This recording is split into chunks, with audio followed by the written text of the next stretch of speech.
Yeah.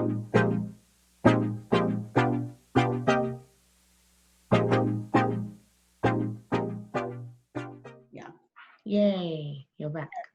Yeah. Cool, cool, cool, cool. Am I recording? Yeah, I am recording. Okay, let's roll from here. This is going to be like more of a conversation than an interview. But the gist of it is basically there's a lot of people who want to get out of the UK and the US right now for many different reasons.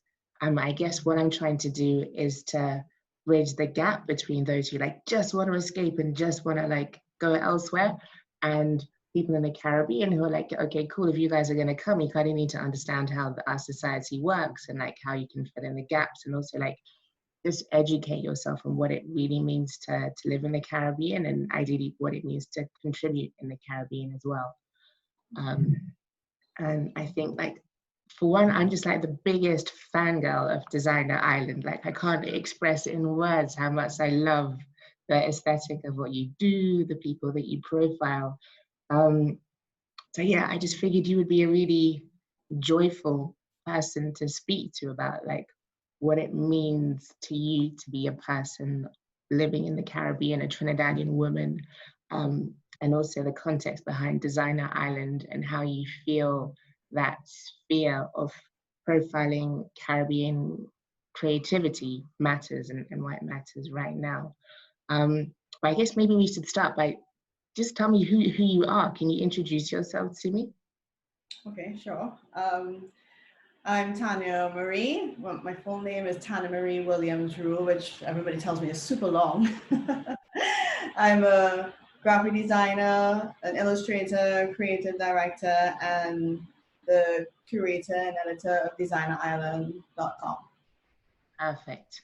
And as I mentioned, I love Designer Island, but how did it come about? What led you to create the platform?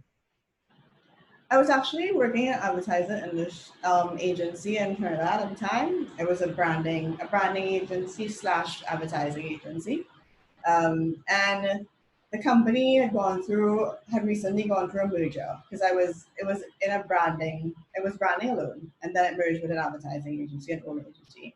And when it merged, there was just a lot of change culturally and work and everything. And I was starting to get very frustrated. I was also getting frustrated because I've been working. This is probably like just over 10 years ago, maybe, or maybe just under 10 years ago. I'm a little sketchy on numbers. But yeah, I've been working in the industry here, creative industry for a while in the Caribbean, and that comes with its own wonderful things and challenges. Um, and I was just getting frustrated with the work, the expectations, the standards, and I really wanted to do something new and also find other creatives that I felt were also doing beautiful work and maybe also frustrated or questioning certain things. So I actually started a blog, just asking one question, which was what do other creatives think Caribbean aesthetic means? Like, what does that mean when you ask that, when you say that? Because I found working in the industry that when that came up, when somebody wanted something that looked Caribbean, it meant rough text, a billion Right. colors, tie dye, everything. And sometimes it is those things, and those things can be beautiful, but it's not just that. It's not always that, you know? Yeah. So it's just about asking that simple question and asking friends, and that kind of expanded to asking other Trinidad creatives, other Caribbean creatives, and then that expanded into asking more questions around what it meant to be a creative designer, artist, writer, etc. in the Caribbean. Mm. And it eventually moved from that blogspot blog to a website and taking photography and where it is now. Yeah. And how would you describe the Caribbean aesthetic? Because I'm not a designer, but I'm sensitive to design. And when I see the look that you create, it's just like a relaxation, just an art. It just is like so perfectly and so spot on, which is so refreshing because, as you say, the opposite is just it's jarring. It's the fonts, it's that really acidic sort of blue. It's just, so how would you Yeah, I would love to know how you in words would define what it is that the aesthetic means to you and how you translate that into imagery and visuals. I think for me, I asked that question because for me, I didn't have an answer. Because for me, it's not one thing. I think that when I'm designing something, because I work mainly with Caribbean clients, even when they're not actually living in the Caribbean, I often get I get a lot of clients who have Caribbean background of some sort, or they have a business in the UK and the US, and they have a Caribbean background or is somehow connected to the Caribbean, and they're looking for something that has that feel without being that slap in your face, coconut cheese everything all the time.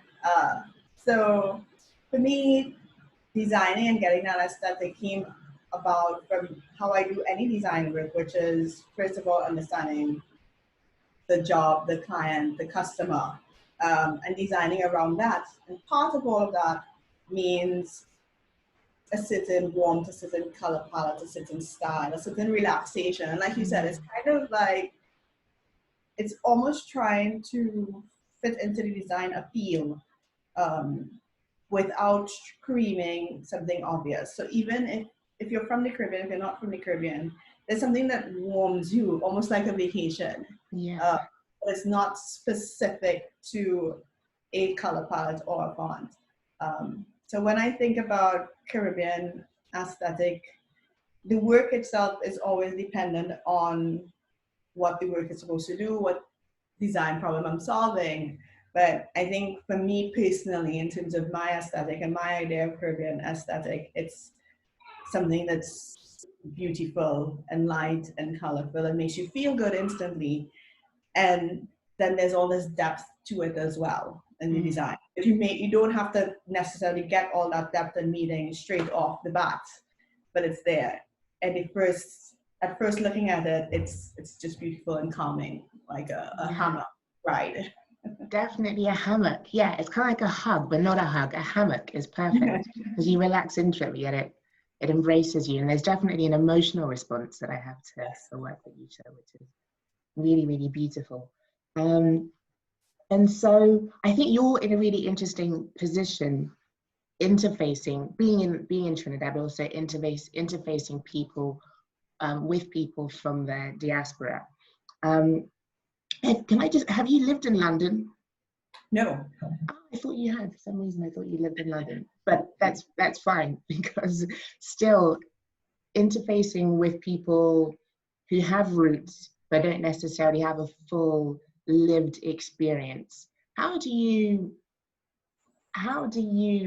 see the, I want to say struggle, but I'm wondering if there's another word, but how do you see, as a Trinidadian, how do you see the way in which people navigate that sort of belonging but not belonging identity and space? Is it something that you reflect much upon? Could you repeat the question? Sorry. How, as someone born and bred in Trinidad, how do you reflect on that sort of dual identity that folks in the diaspora may show or struggle with or embrace when it comes to having roots but not necessarily fully belonging to the Caribbean? I think that, well, I mean, I can base this only on my interaction with a couple of people that do have that kind of a background, and that's mainly clients. I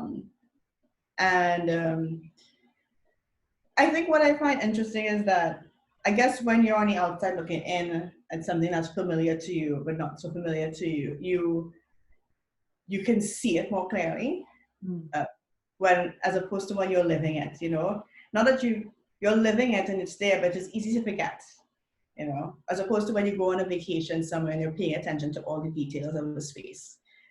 So I feel like when I'm interacting with persons of the diaspora, that there's this extra sense of pride and joy about Caribbean that's really refreshing for me as someone that's here all the time. I can often forget that myself.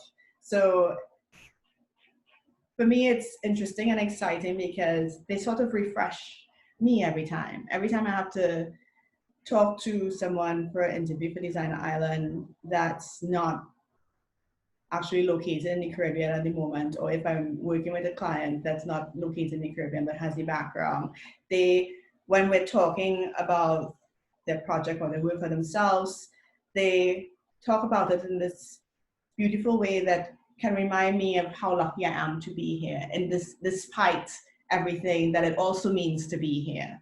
So in that way, they're giving back to me, which makes it nice to navigate. So it's like listening to somebody tell you a story about your country with that you live in all the time, but they're writing it in all these beautiful words in a book, and you just get to go, oh, that's lovely.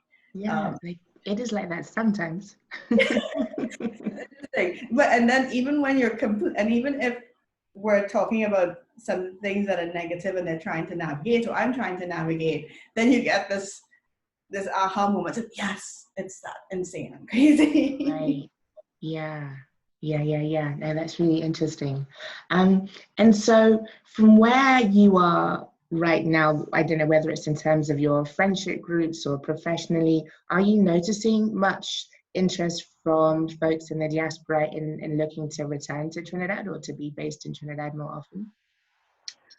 I can't really say so, no. I feel like I feel like what I might come across via social networks mainly, where I meet people who might say that, but I don't know how serious that is. It almost sounds like it's coming from more of a place of frustration, where like, God, I want to leave this place. In the same sense that I might say it. So I haven't interacted with people who actually really want to come back or move back to the Caribbean per se, or move home for the first time if they've never been here and lived here before, even if they have a background. So it's not something I've really experienced per se. Right. And so I think it's also I think that's the thing, like quite often you can have a picture of a place, but the reality of it is very, very different doing it full time. And before you were talking about some of the challenges of working in the creative industry in Trinidad and in the Caribbean in general, but what would you say as sort of, what are the frustrations that you have come across in working as an independent professional in Trinidad? If someone was like, oh, I want to like quit my job and launch a business in Trinidad, what would be the experience? I want to say words of caution, but what would be the experience or the words of wisdom that you might share? That's setting up of a business thing, you know. I mean, quite honestly, because of COVID, some businesses are just getting their act together in terms of having a properly functioning website, being able to order stuff online. But we really have so much work to do with regards to being able to comfortably set up a small business. You know, it's not that easy at all. It's just a lot of paperwork, a lot of a dragging process. And I think that if you've gotten used to a faster or smoother pace, even if you think that that pace might not be as smooth as you think there, it's going to be a lot slower when you come back here, a lot harder. You know, our systems need redesigning in every sense of the word. How people connect, how people operate, get things done, get information. You know, it really feels like a struggle to get the simplest things done.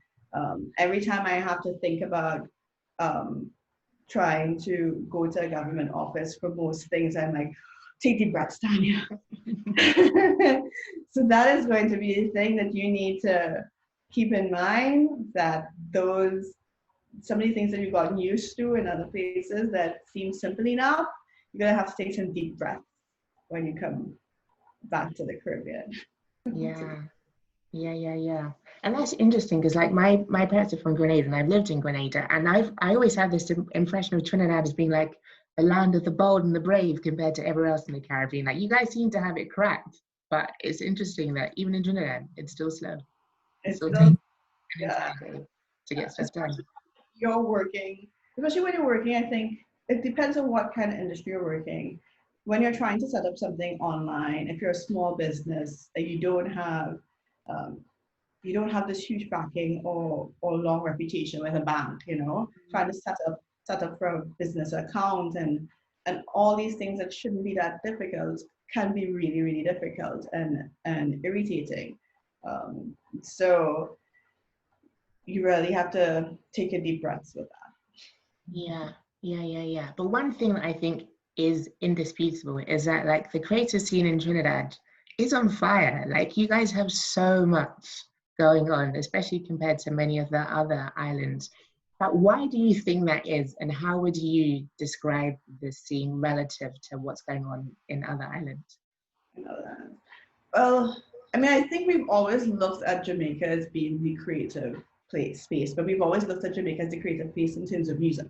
You know, we've always looked at them as having everything together in terms of their music and pushing their culture. But I think when it comes to Trinidad, creatively in terms of artists and designers and writers, we do have a lot going on. We do have so many creative people across various disciplines, fashion, writers. And to be honest, I didn't realize how many of these people we had and how much fantastic work there was until I started Design Island, until I started seeking it out. And I mean, obviously over the years, you know, social network has helped connect and find and help us all find each other a lot more. So you're getting to grow and build this community. But I think that for the most part, when people are aware of Trinidad, they think of Carnival.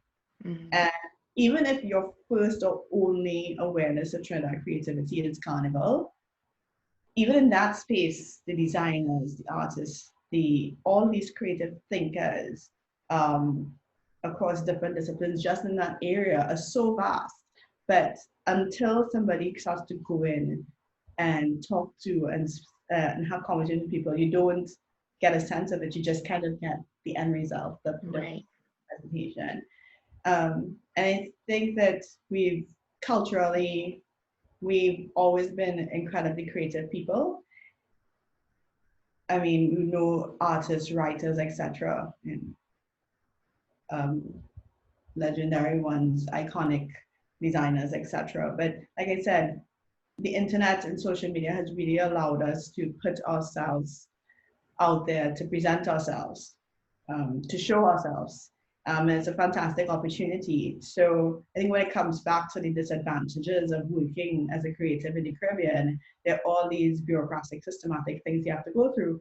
But at the end of the day, we're all still creating and working and doing so many wonderful things. And when you have spaces where you can connect people and share the work, you get to see how many of these people there are and how amazing the work is.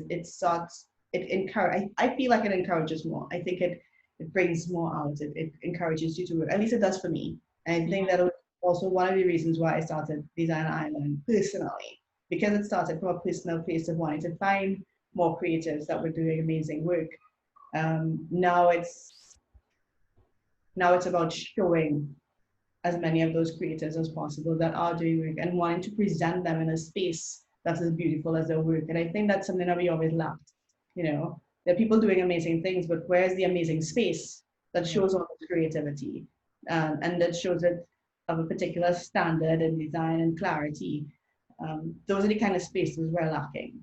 You know, whether it's a virtual space and online publication like Design Island that's presenting it, or whether it is better designed places, sets, architecture, buildings.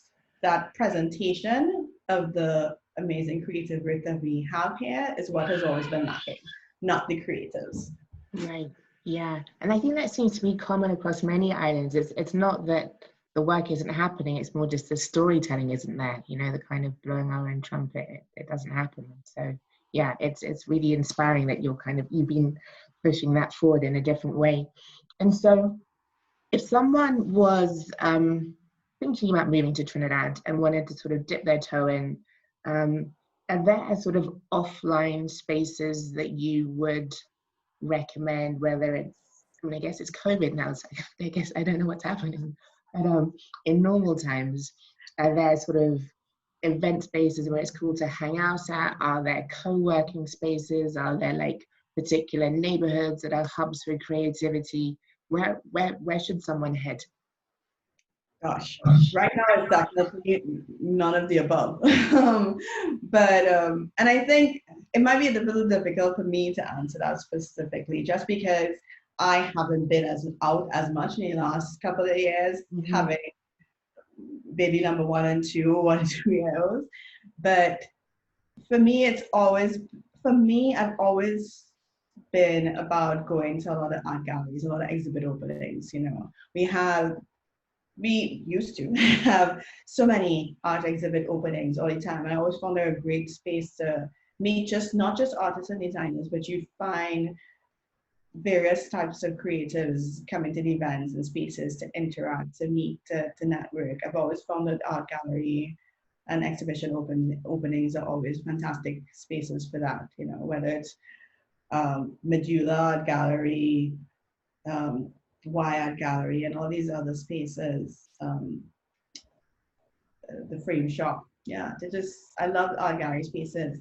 There are also spaces like Drink Wine Bar, which sadly just closed a month or two ago, as COVID was settling and here. You know, that was a wine bar in Woodbrook that was very much known for attracting a lot of creative persons, and a big hangout spot. I mean, I know that a friend and myself always talked about from its earlier days holding up a wall outside because we were there so often. So even when I stopped going as much as life has changed, it's the place where all the younger creatives are hanging out.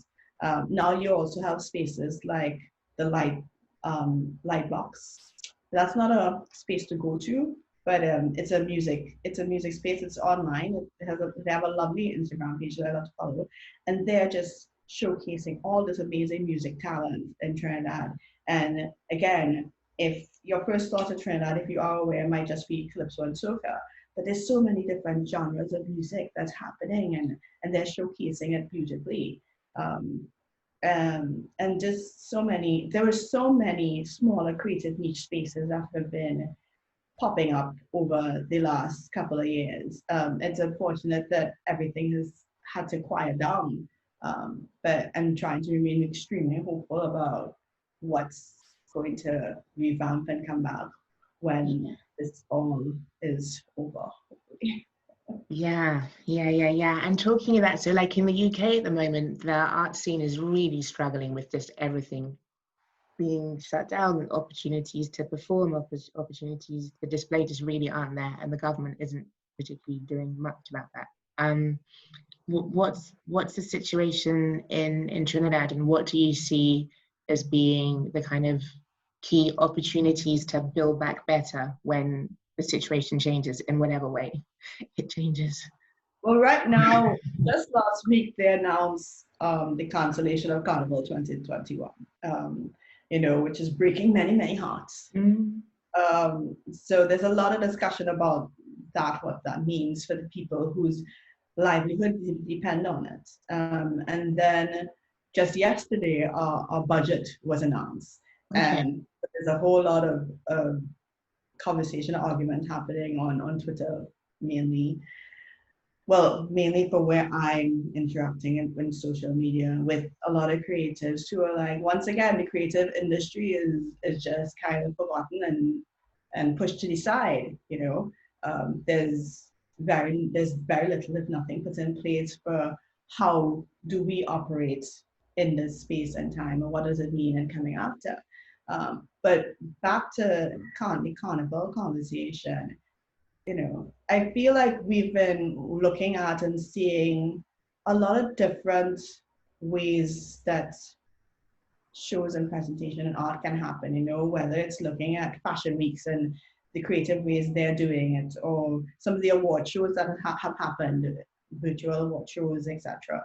And while there's the street party part that can't happen, obviously, we have this rich carnival culture that can be expressed in so many interesting ways, so many show possibilities can happen.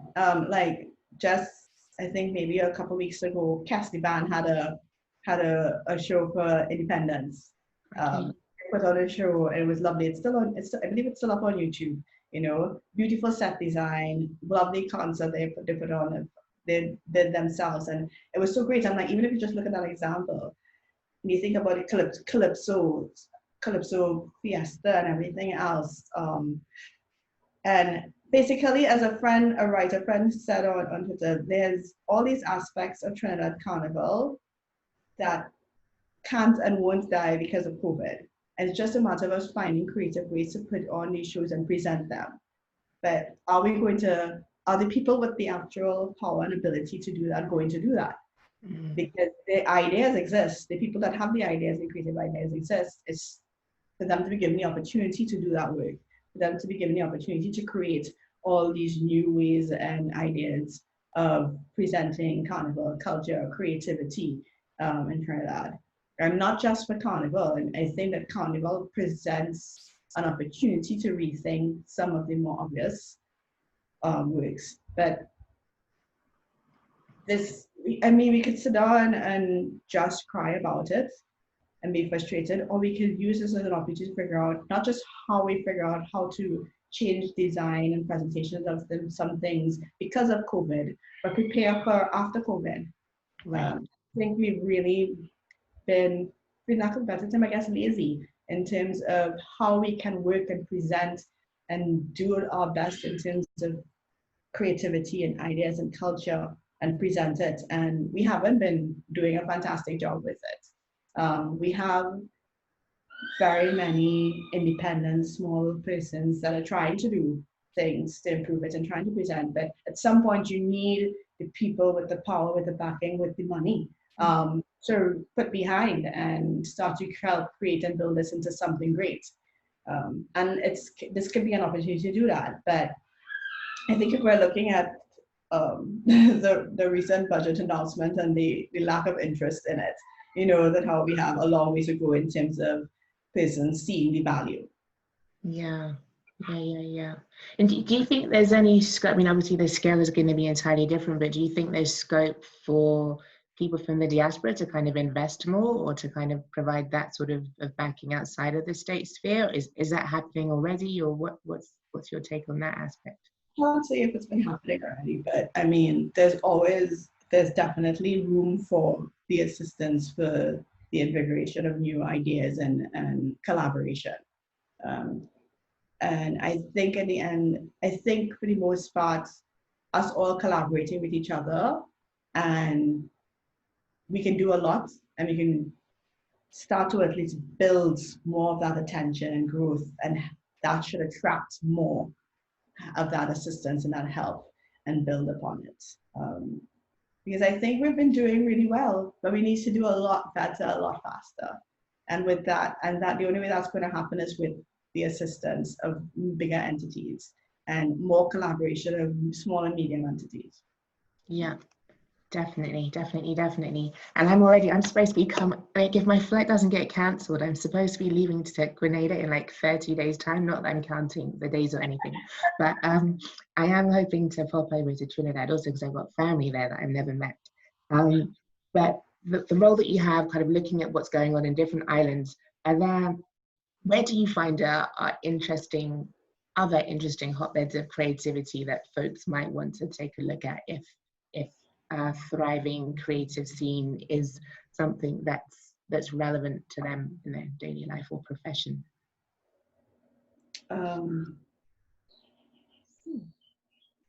That's a lot. I mean, I did mention the live box that I think they're doing really interesting things. And right now I'm trying to think of stuff that's people that are online, since nothing is really happening.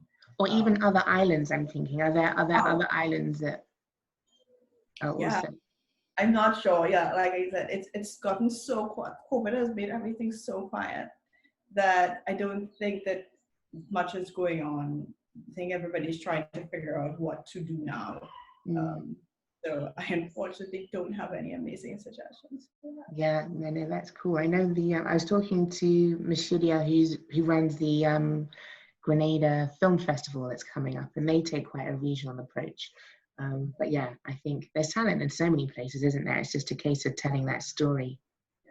Yeah, even our film festival here also was doing some virtual stuff and had shows online, and then there's the book festival, the literature festival, sorry.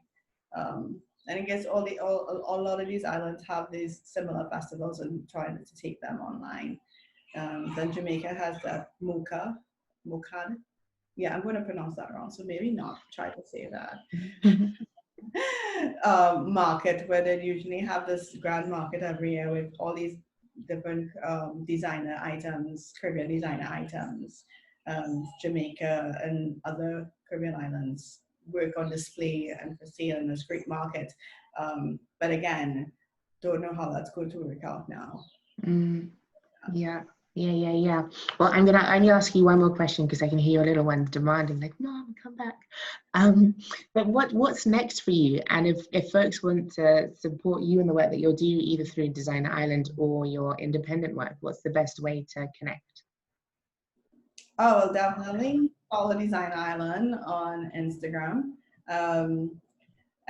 Right now, usually what happens is that we do interviews, and I love to do photo shoots in person with the creators and designers, but we're not doing that much of that right now, for obvious reasons. But Design Island is produced by the work of a bunch of creators who work for the love, and I'm working on I'm working on turning Designer Island into a business that can give back to the creators that work on it. So I would really encourage everyone to follow Designer Island, follow the stories, share the work, share the stories of all these creators. If you love the work, you love the designers, you love what they're doing, share them, share. It costs nothing to do that much, to follow and share and support in that way as we build and grow. So, yeah. That's fantastic. Well, once again, I just want to thank you so much, one, for making yourself available, and two, for just the exquisitely beautiful work that you produce, share, and create. So yeah, highly appreciate it. I definitely want to stay tuned with your progress, and when you launch the business aspect, I'd love to kind of champion that on our side too. But yeah, highly appreciate you and wish you all the best.